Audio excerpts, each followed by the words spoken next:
Tonight on CTV News, scary confrontation. About a dozen officers chased down a suspect who witnesses say was shot by police in a Surrey park. What else we've learned? Plus, thanks to strong discipline and financial management, our updated projections show lower net cost. What's FIFA costing us? The province releases its latest tally. Will it be an economic boost or a taxpayer burden? And the difficulties are still there, and the lack of support from the provincial government is more evident now than ever. Why not everyone's cheering as the Broadway subway extension reaches a major milestone. This is CTV News with Michelle Brunoren. Good evening and thanks for joining us. Mi Jung is off tonight. We begin with breaking news. A man has been shot by police at a park. It's the second officer-involved shooting in Surrey this week. And a warning about the graphic content in the video you're about to see. CTV's Isabella Zavarisi is live at Holland Park. And Isabella, what do we know? Michelle, while the shooting happened just behind me here, you can still see that the police tape is still up.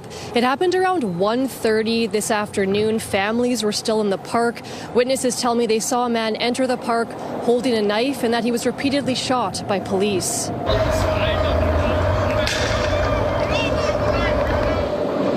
Video obtained by CTV News shows a man with a white hat and backpack standing in the park surrounded by the Surrey Police Service. After being shot, he continues to walk away. Police then fire more rounds at him while pursuing him with a dog. Bystanders tell us they believe he survived the shooting. He was walking through the park. I was sitting with my friends. The police actually didn't even try to tell us to walk away or nothing. They kept on shooting him. And then at the end, they finally didn't use the beanbags. They shot him in the leg 4 times, actual bullets. And then they took him down. The SPS hasn't released any information as to what happened, but the IIO is investigating. And on Monday night, SPS officers shot a man after getting reports about a reported break-and-enter at a home. Now, that man was brought to hospital with serious injuries. The IIO are also investigating. Michelle. Very frightening. Thank you for that, Isabella. With just 2 weeks to go until the FIFA World Cup kicks off, the province has finally released an updated cost estimate for hosting 7 matches at BC Place. Perhaps not surprisingly, the price tag has once again gone up. But as CTV's Ben Milger reports, we won't know the true cost for some time.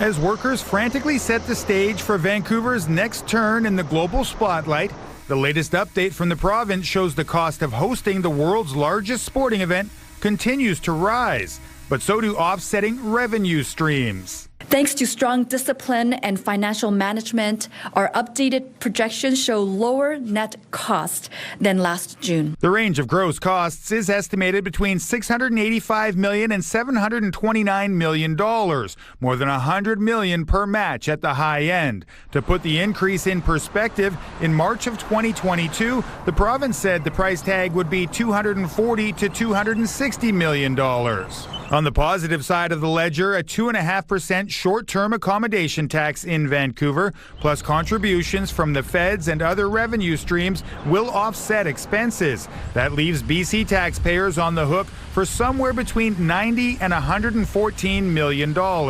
These are not hypotheticals. These are pretty serious, detailed numbers. There's no jurisdiction that's hosting a World Cup right now that is releasing the detailed information that is being released by the province of British Columbia. Safety and security, at an estimated cost of $242 million, continues to be the largest line item. That number is a moving target, and the province says it will evolve as the tournament progresses. Ministers declined to provide a detailed breakdown of those costs. We want to make sure that we contain our safety and security measures and keep it confidential so that we can carry out the work that we need to keep our citizens safe. Much of the visible work taking place around BC Place involves installation of the security perimeter, including airport-style screening measures. The province also assumes long-term economic benefits of an additional million out-of-province visitors over the next 5 years, boosting GDP by $1 billion. All right, and Ben joins us now. And Ben, these numbers are all just estimates. When will we know exactly how much this tournament is costing taxpayers? Well, the bills will start trickling in after the tournament, with the security tab the most fluid at this point. The province said today we may see more firm totals by the spring of next year, but it will likely be years before we can measure the long-term economic impact to the BC economy. Michelle? Thanks for that, Ben. With costs for the global event on the rise, the province is facing plenty of criticism over how it's handled its FIFA spending. CTV's Kevin Chirac has more on whether the World Cup will be worth it. 7 matches, with cost estimates soaring to upwards of $729 million. When you do the math, it works out to well over $1 million per minute of playtime.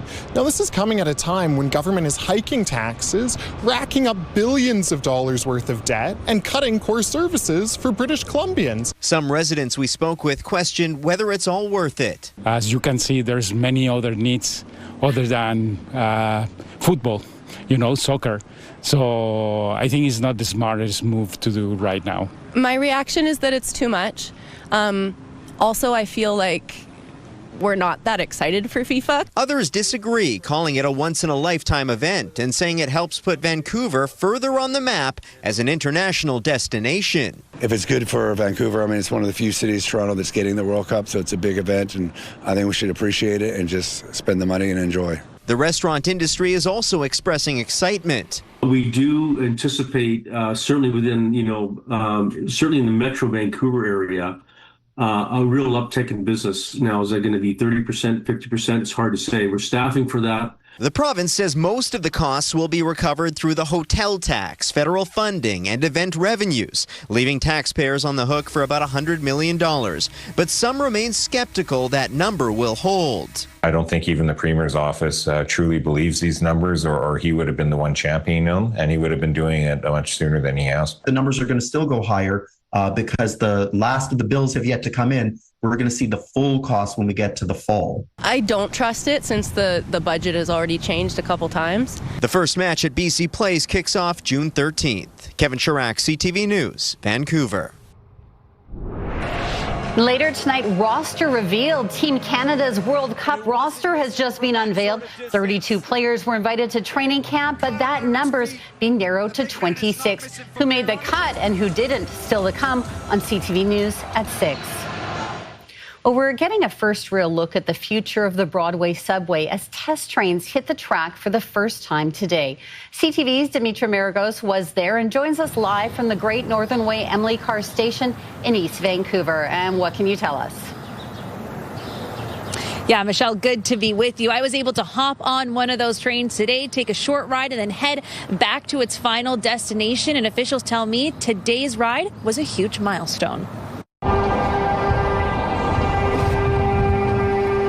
This sound is one step closer to becoming part of Vancouver's daily commute. We are here today to mark a major milestone in the extension of the Broadway SkyTrain line, and that is the testing of the cars on the track. Friday, the media was given a sneak peek of the Mach 1 trains, offering a first look at what riders can expect. The Broadway subway is a 5.7-kilometer extension of the Millennium Line, running from VCC Clark to Broadway and Arbutus. I know people across Vancouver are going to be thrilled to see this Broadway subway extension getting farther west into one of the busiest transit corridors in North America, if not the world. The $3 billion project includes 6 underground stations with a direct connection to the Canada Line at Cambie, and is expected to significantly increase capacity along one of the busiest transit corridors in the region. This is going to really be a major improvement in the ability for people to move around the mainland. For years, this stretch of Broadway has felt like a city under construction.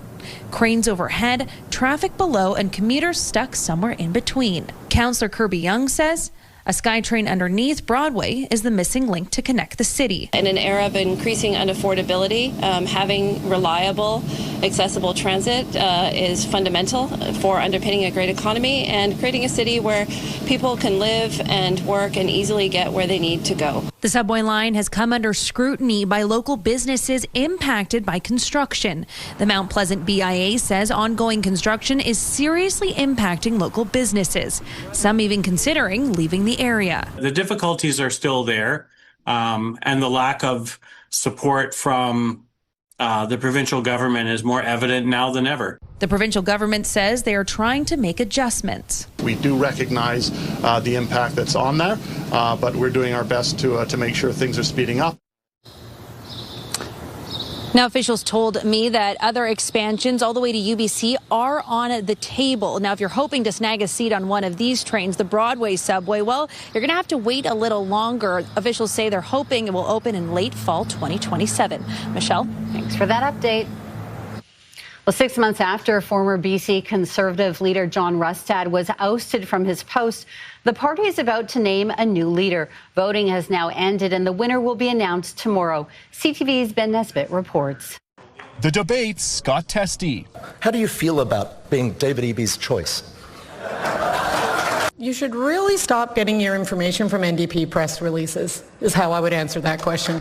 But the 5 candidates, former Cabinet Minister Ian Black, commentator Caroline Elliott, former MP Carrie Lynn Finley, entrepreneur Yuri Fulmer, and current MLA Peter Millibar, all say it's time to dethrone the NDP. The question now remains, who will be the one to lead them? We have 2 candidates who are sort of moderates to the center, Ian Black and Peter Millibar. Then we have 2 who have played more to the right, Carrie Lynn Finley and Yuri Fulmer. And then Caroline Elliott, perhaps sort of the candidate in the middle here. The party added 35,000 new members since January, with roughly 25,000 ultimately voting. This political scientist says it will likely come down to where the new members sit on the political spectrum. Whoever wins this race will have exactly the same task as John Rustad, and that is to unite an unruly group of people with a very wide ideological spectrum. Some feel it's also a massive moment for David Eby and the NDP, who narrowly squeaked out a win in the last election against John Rustad. Rustad wasn't really an exciting politician. And I think what we have now is an opportunity for any of the 5 to really try to establish that emotional connection with voters on issues that they care about. There's connection to the business community on all fronts. There's a little bit of a shift in the way in which you're trying to connect with values. The results will be announced at the Conservative Party convention in Vancouver Saturday night. Ben Nesbitt, CTV News, Vancouver. And you're looking at a live shot from Grouse Mountain. Some blue skies out there. Quite a few clouds still, but looks gorgeous. So the question is, how's it going to look for the weekend? It's looking just like that. Less clouds even. Yeah, a beautiful way to finish off the work week. This is what we're looking at across the Lower Mainland right now in regards to temperatures. 15 at the Harbour, 17s in Burnaby and in North Vancouver. You're looking at 18 degrees in Surrey right now. A touch warmer in Chilliwack at 19 degrees. So as we head into the weekend, we'll see clearing conditions. We'll start off cloudy tomorrow, mostly sunny skies through the afternoon and 17 degrees. Into Sunday, sunny skies and temperatures between 19 degrees near the water, 21 degrees inland. Make sure you slap on that sunscreen because the UV index will be high and it gets even warmer as we head into next week. Those details coming up. All right. Thanks for that, Ann. Well, police say there are more than 50 victims after an investigation into how AI technology was used to create deepfake sexual content. That story coming up, but first. I'm just happy that my mom is finally home and we can help her. The costly marathon journey for a BC woman to come home after suffering a stroke while visiting China. Her story when CTV News continues. The new Stalawasan Bridge will be closed in both directions this weekend as crews complete the installation of a pedestrian and cyclist overpass. Traffic will be redirected starting at 9 tonight until 5 Monday morning. Drivers are encouraged to take the Port Mann or Alex Fraser bridges. All businesses on either side of the bridge will remain open. And the Georgia Viaduct will also be closed for part of the weekend to allow for the removal of a construction crane. Work will begin tomorrow at 6 a.m. and will be in effect until at least 8 p.m. If work is not complete Saturday, the closure could be extended until Sunday afternoon. The Dunsmuir Viaduct will not be impacted. A Burnaby senior is back home after a stroke left her in a coma in a hospital in China. We first brought you her story 2 months ago, and as CTV's Shannon Patterson reports, it took a monumental effort, both logistically and financially, to get her back to BC. Elena Lontaine is relieved to have her 78-year-old mother, Lilia Avitova, back in Metro Vancouver. It's been a lot, emotionally, I think, just really stressful and worrying about her care while she was still in China and me being back home. Avitova suffered a stroke while visiting family in China in March. When we last spoke, she was still in a coma. The Burnaby senior didn't buy travel insurance, so her family was forced to pay for her hospital stay in China. Doctors there spent months working to make Avitova stable enough to fly back to BC.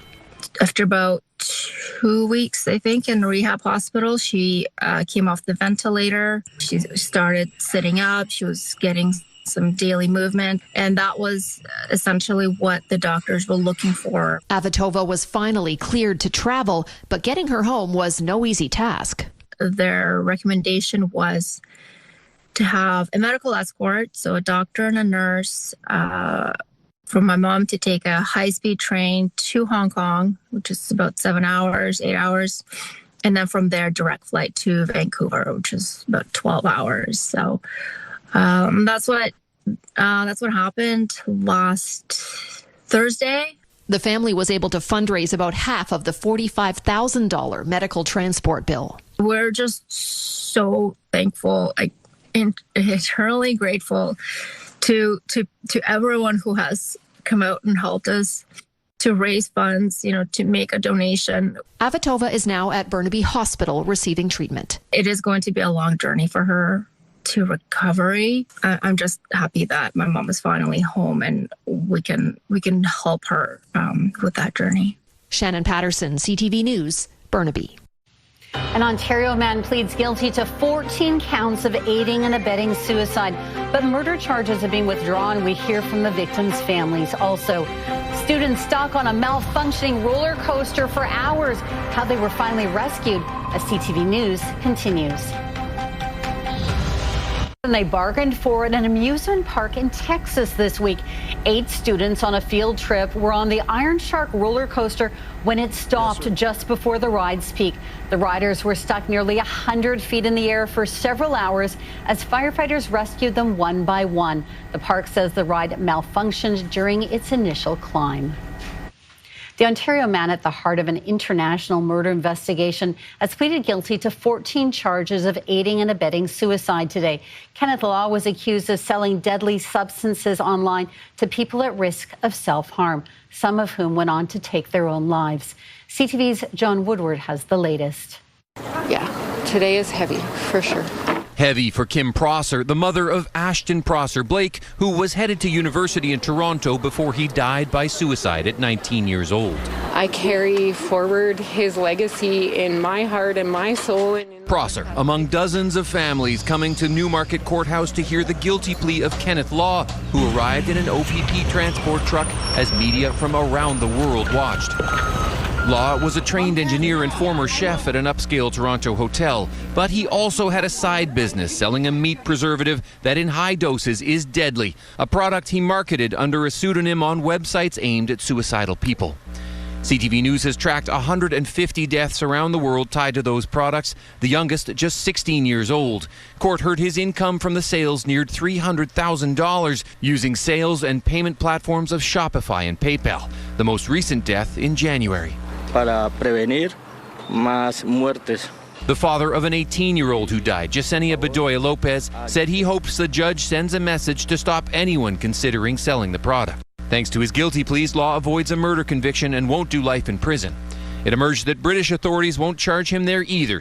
Some of these suicide websites marketed Law's products as a painless way to die, but the facts read out in court show that that is not true. Some of the people called 911 complaining of pain and vomiting, wishing that they had not taken the substance and didn't want to die, but by the time they had consumed the product, it was too late. I walk with him in my heart in everything that I do. My passion, my drive, my everything is walking with my son. Prosser is not pushing for a stiff sentence, just hoping that the trauma Law's actions caused can stop. John Woodward, CTV News.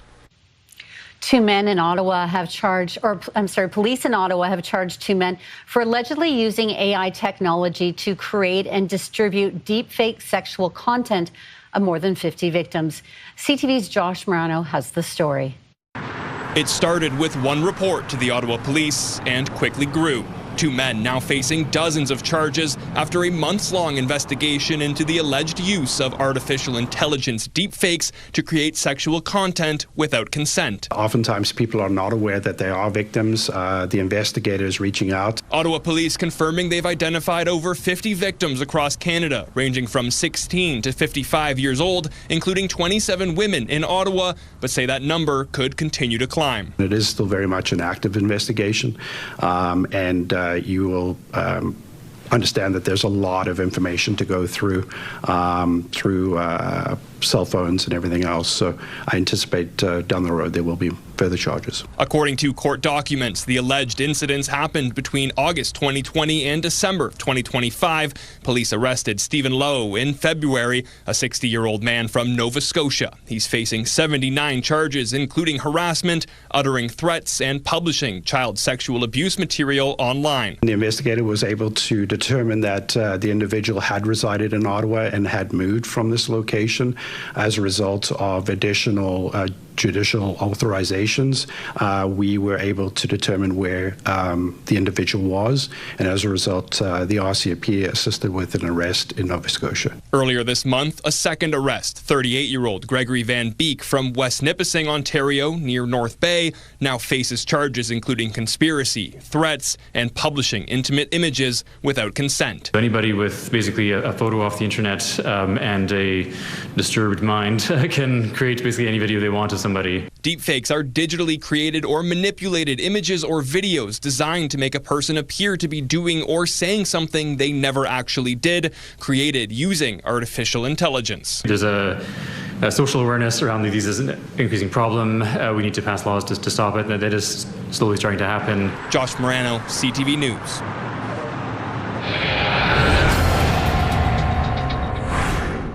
Striking workers rallied outside the Metro Vancouver head office today as the board of directors met inside.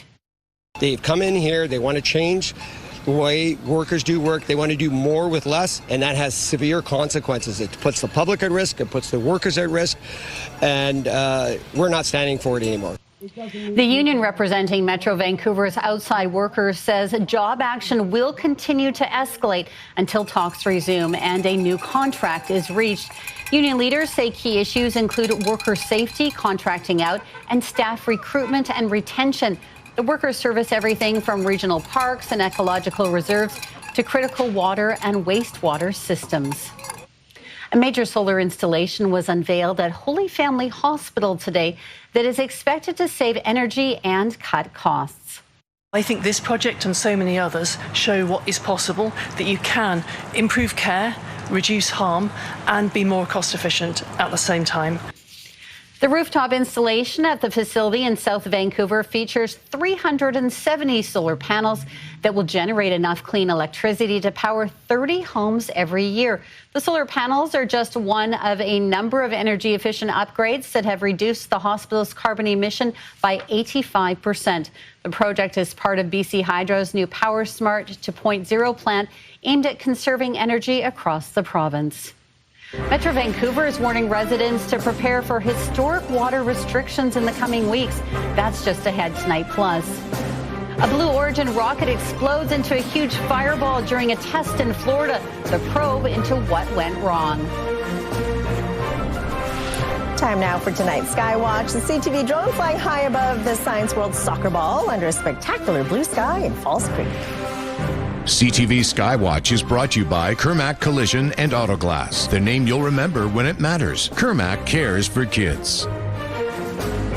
Rocket exploded in spectacular fashion during a test at a launch pad in Florida last night. Blue Origin says its New Glenn rocket exploded during an engine firing test, sending a massive fireball into the sky. This all happened ahead of a satellite launch planned for next week. Officials say no one was injured in the incident. Blue Origin owner Jeff Bezos says it's too early to know the cause of the explosion. And as we've seen more hot, dry weather here in BC, water restrictions are expected to increase in Metro Vancouver, marking the earliest the region has ever moved to Stage 3 restrictions. But as CTV's Yasmin Ghanem reports, it's not only the weather that's causing water woes. This may be the only way to water your garden very soon. Using sprinklers or soaker hoses could soon be off limits. We're looking at a drought forecast for the summer. We've got a very low snowpack. Stage 3 water restrictions could become a reality in the next 2 weeks, the first time Metro Vancouver has made the step so early in the season. Last time we went in, it was Stage 2 in July, Stage 3 in August, and that was in 2015, the severe drought year. Conserving is needed to protect drinking water and ensure emergency services aren't impacted. Residents will receive 1 week's notice before a move to Stage 3, where watering gardens, filling pools, and washing surfaces, vehicles, and boats are strictly prohibited. It's been driven by the multitude of factors, and the fact that we know demand goes up when the hot temperatures come, and all forecasts are that the temperatures are going to start to pick up significantly in June. The move is also due to a new water supply tunnel through Stanley Park, which will replace an existing water main. Metro Vancouver says for construction to continue, the First Narrows Crossing, one of the region's key supply pipes, has been out of service since last fall. We're just not seeing the results we would have hoped for under Stage 2. Like the use in May has been higher than it was last year in May when we were in Stage 1. The goal is not to bring in Stage 3 unless absolutely necessary, but residents and businesses should be prepared as the warm, dry weather continues. Yasmin Ghanem, CTV News, Vancouver.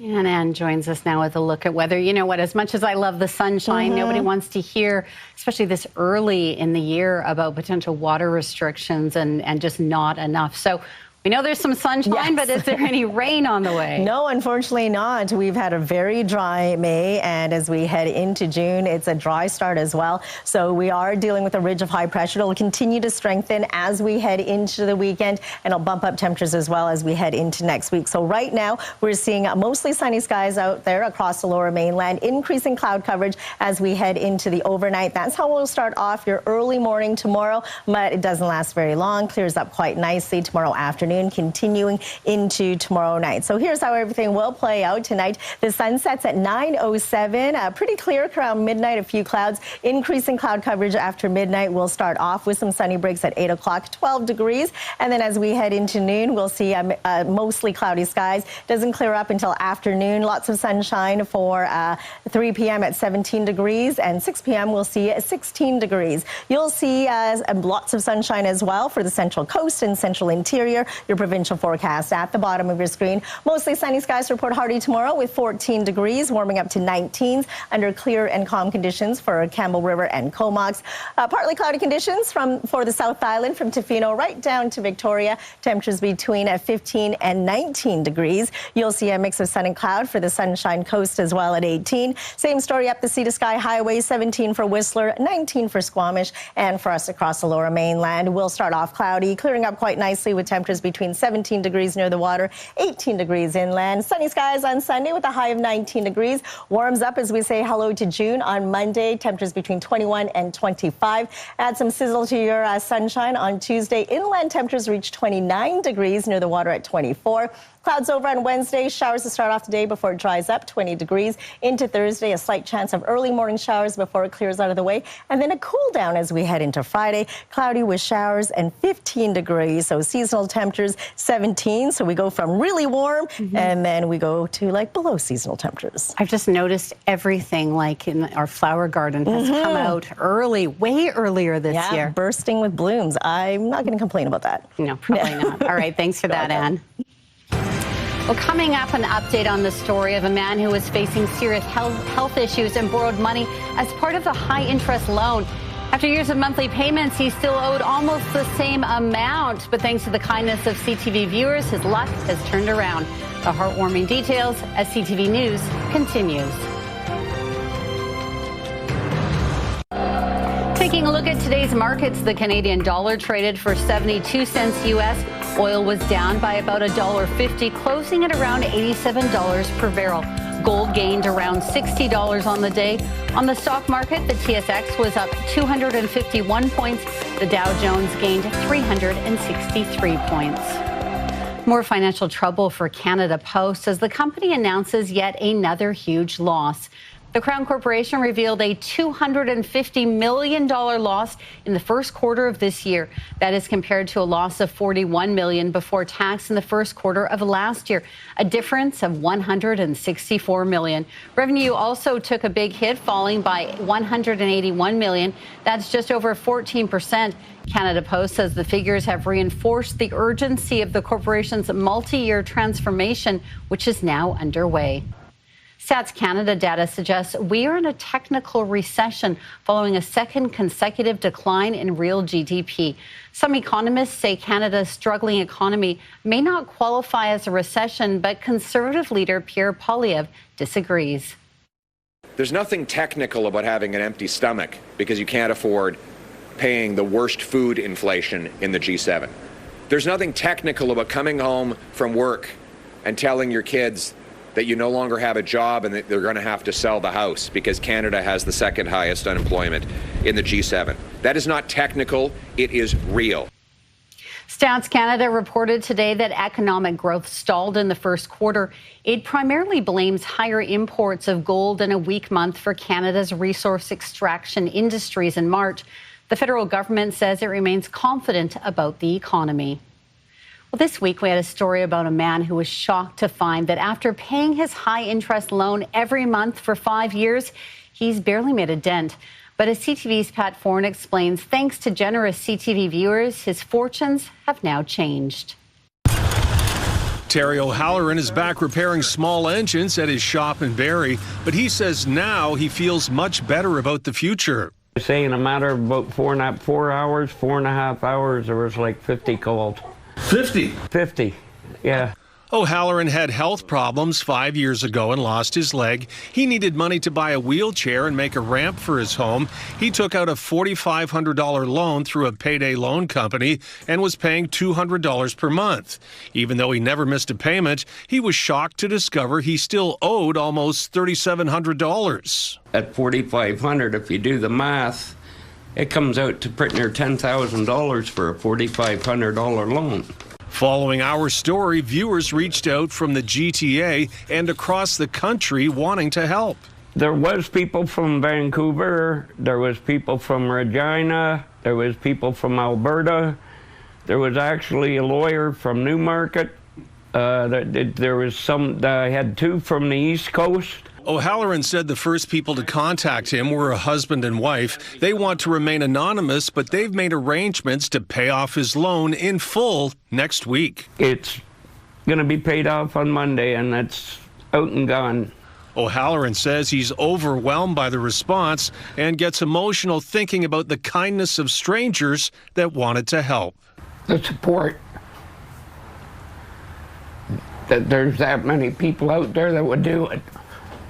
But I'm happy, and now I can get on with life.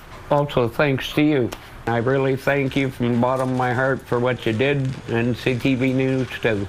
O'Halloran says it was also important to raise the issue of high interest rate loans and says the government needs to do more to stop predatory lending practices. Pat Foran, CTV News. So glad he got help there. Well, there could be a new #1 at the weekend box office as a story based on an online urban legend makes its way to the big screen. It's like a maze. It just goes on and on. Sometimes I'm scared I'll get lost.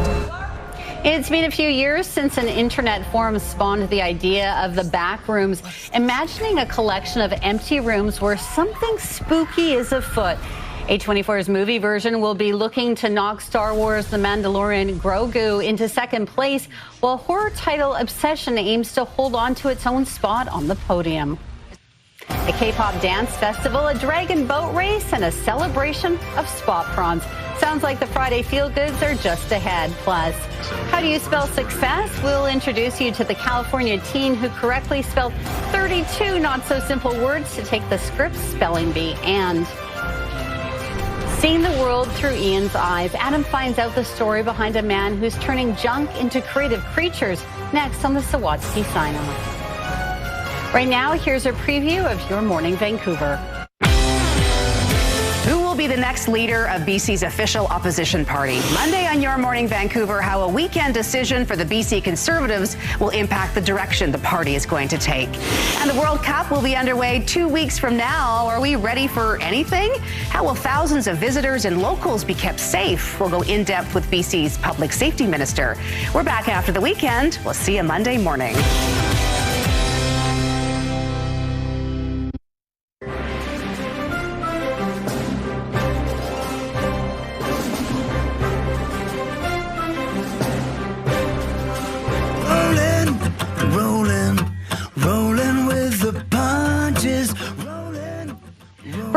Will headline a countdown concert in Toronto ahead of the World Cup on Wednesday, June 10th. There will be concerts happening at the same time in Canada, Mexico, and the U.S.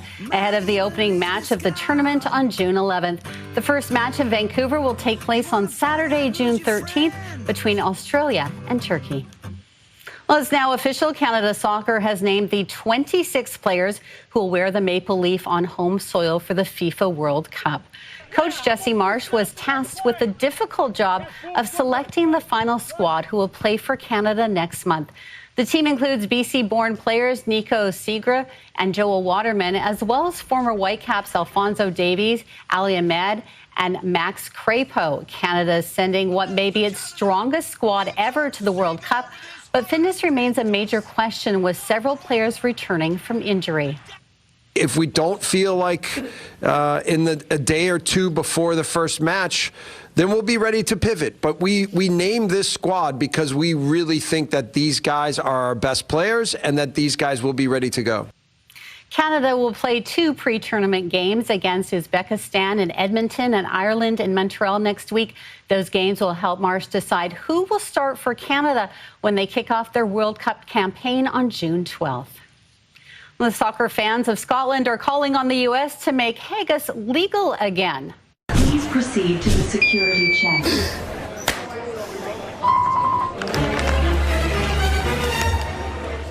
You can't eat that to America, pal. Ha ha. Yeah, Scotland's national dish has been banned since 1971 because it contains sheep lungs, which U.S. authorities have declared unfit for human consumption. Now, a Scottish butcher is behind a campaign to lift the ban, at least for the tournament. A professional golfer from BC stole the spotlight on the PGA Tour today with an incredible shot. AJ Ewert. Tie the action. Find it. Oh, yes! Wow, Coquitlam's AJ Ewert sank a hole-in-one on the 16th hole at the Charles Schwab Challenge in Texas today. It was part of a great day for Ewert, who is just 3 shots off the lead heading into round 3 tomorrow. A California teen has won this year's Scripps Spelling Bee, and not only is he very smart, he's very fast. Here's a little bit of Shrey Parkey in action. Madokwa. M-A-D-O-Q-U-A. Rishi Arias. R-E-T-I-A-R-I-U-S. Balintawak. B-L-I-N-T-A-W-A-K. Tessera Conter. T-S-S-A-R-A-C-O-N-T-E-R. Torika Thapsia. T-A-U-R-O-K-T-H-A-P-S-I-A. Rapakivy. R-A-P-A-K-I-V-I. Wow, the 14-year-old won after a dramatic spell-off with a fellow finalist in Washington last night. Greg ended up spelling 32 words correctly compared to his challenger's 25. Greg was awarded the Scripps Cup trophy on stage. He also gets $50,000 for his victory. The teen has been a competitive speller for 6 years and came into this tournament as a favorite. Look at that confidence. Yeah, I know. W-O-W. Wow. Yeah, wow. That's as good as I get. Yeah, probably me too. All right, well, it is time for Friday Feel Goods, a weekly roundup of unique events happening in Metro Vancouver. That's right, and here are 3 things worth checking out.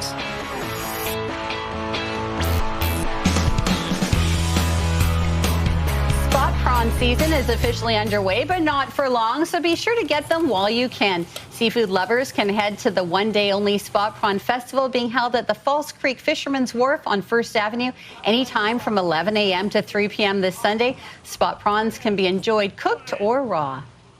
Wow. It's absolutely delicious. If you've never had, go to the festival. It's so fun. Oh, I have not been there, but it sounds like a good thing to go to. Go there on Sunday. Well, one of BC's largest dragon boat races is returning to Olympic Village on Saturday. More than 3,000 paddlers in 130 teams will compete in this year's Vessi 500 Championship. Spectators can take in all the action and enjoy a variety of family-friendly activities, including live music, line dances, and a marketplace. Also a fun thing to do this weekend. Yeah, it's going to be a good weekend for it. Yeah, exactly. So much going on. Yeah. Let's do this now. And the Orpheum will be filled with K-pop hits this Sunday for the annual K-pop Cover Dance Festival. 15 teams from across Canada, including Vancouver, will compete for a chance to represent the country at the World Final in Seoul this fall. Fans won't want to miss out on this exciting night of K-pop performances. I bet you Mi Jung's going to be there. I was going to say, I bet she has tickets. She loves K-pop. I was just wondering how you guys, if any of you guys can do that. No, nobody's going to try it? Definitely not. No, not all right. If you have any events you'd like us to highlight, email your tips to ctvfeelgoods@ctv.ca. All right, and just before we get to the Swatsky sign-off, Lauren has a look ahead to your late news. Well, Michelle, we will be continuing to track that breaking news out of Surrey we brought you earlier on this show after a man was shot by police at a park. And Metro Vancouver Transit Police are asking for your help tonight after an alleged sexual assault near an Expo Line SkyTrain in East Vancouver. We'll have the latest on that investigation and what we do know already from police. Okay, thanks for that, Lauren. Well, they say that one man's junk is another man's treasure. On tonight's Swatsky sign-off, Adam meets a man who brings discarded thrift store finds back to life and finds out how his hobby inspired him to look at life in a new way.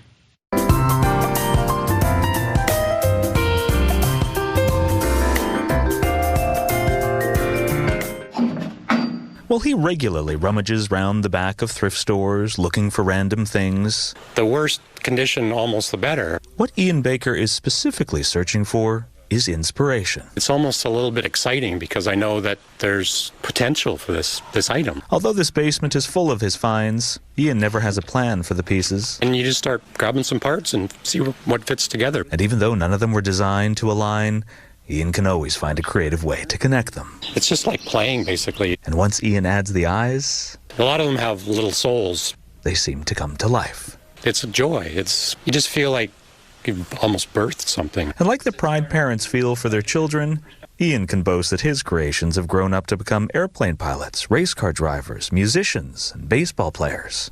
It's always cool to bring them together, you know, it's almost like a family. And like a family, when one member's life takes an unexpected turn... It's funny that I have all these eyeballs around me. Like when Ian suddenly started losing his vision. It's scary, you know, it's like having the rug pulled out from underneath you. These unexpected family members seem to rally to support him. I'd force myself to get down into the shop and see what happens. And just about every time it would pull me out of that sort of dark state and gets you in a place where things become purposeful again, you know? And like Ian showed the discarded a dynamic new way to be, they've shown him that despite deteriorating sight, there's still so much positivity to see. It forces you to sort of look at what you have as opposed to what you don't have. And one of the things Ian has is the ability to turn junk destined for the landfill into characters who remind us just how whimsical our world can be. I guess it's just a deeper appreciation for what we have. We're so fortunate. Adam Swatsky, CTV News. The Sawatsky Sign-Off, brought to you by 1-800-GOT-JUNK. They make junk disappear. All you have to do is point. Wow, he's incredibly talented. Hey, I'm always amazed how people can take what looks like nothing to us and turn it into something so cool. What imagination, too, hey? Just to bring all those different characters to life. So creative. I wonder if he sells any of that because it's so cool. I bet a lot of people would buy. He's got a lot of it.